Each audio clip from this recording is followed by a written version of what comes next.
Just this past week, some huge news has shaken the global economy. Two major US banks have collapsed, and now we are at the face of a global recession, thanks to America. Now, would you believe I nearly moved to America just a few years ago? It was my dream since I was a little kid, go to America, because I kind of saw it as some global superpower. They were the top dogs, it was the place to be. However, I moved right here in China. Yeah, I'm in Shanghai doing my PhD in artificial intelligence. The reason being, well, I just saw China rising and rising and rising. They're going to overtake America very soon. I mean, in terms of technology, in terms of data, in terms of artificial intelligence, and all of these together will make them the global superpower, in terms of the economy. And this is even more so the case now these banks have collapsed in America. Like, I cannot stress this enough, guys, how, gigantic this news is. I mean, Silicon Valley Bank, one of the two banks, right? They lost 60% of its stock in just a day because of this event. You see, banks need to make money too. They don't just keep your money in a big vault. They spend your money. They use it for loans. They use it to invest in stocks and things like that. And Silicon Valley Bank, they invest largely, predominantly in tech companies, tech startups. And so, because this bank has now collapsed, that means these startup companies are now at risk. And so, America, they were progressing so highly, so quickly in these tech and AI industries. And now, looks like it's all going to go pretty bad for them. So yeah, to understand the gravity of this situation, you only need to go back to 2008, when one of America's banks collapsed, which caused a global recession. So yeah, with these two banks right now collapsing, we could also see another global recession happening. However, the US have been clever, they have learnt from their past mistakes, and they have bailed out these two banks using the FDIC. This is an agency which hands out insurances.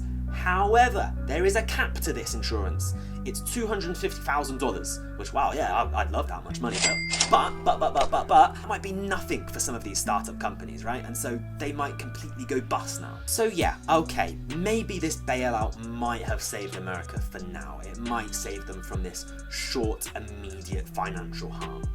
But it does not address the underlying issue. It happened in 2008, it's happened in 2023, it's probably going to happen again, right? This just goes to show why the banking system is a huge failure in America, and we just simply cannot rely on America as the global superpower anymore.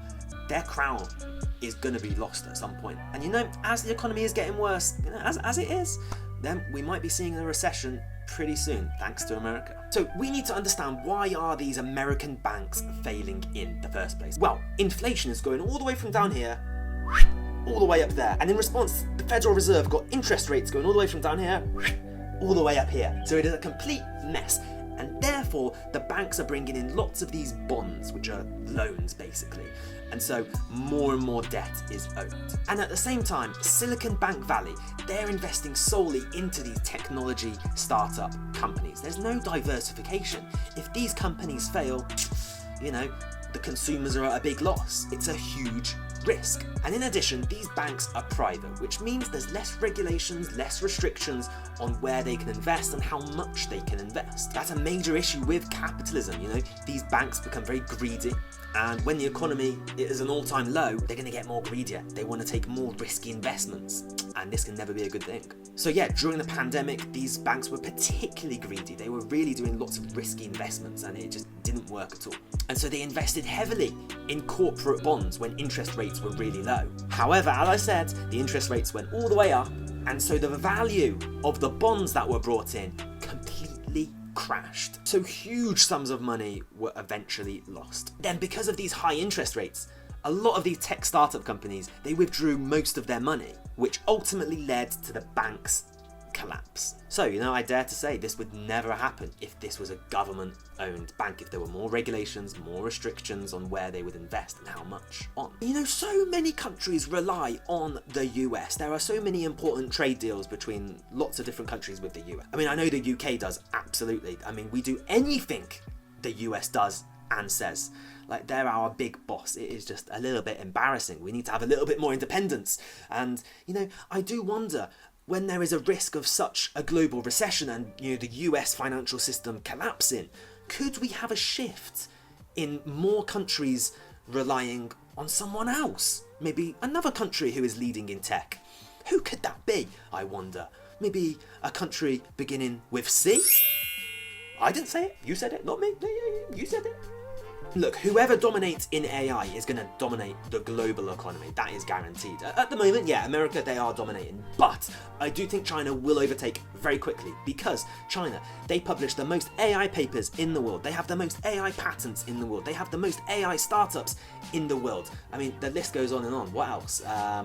Their AI market size is growing at the fastest rate than anywhere else in the world. China is the place to be for AI. Yeah, this is the reason I moved to China, guys. I really do think it's going to be more stable in the long term. There's going to be more job opportunities, especially for me, working in AI.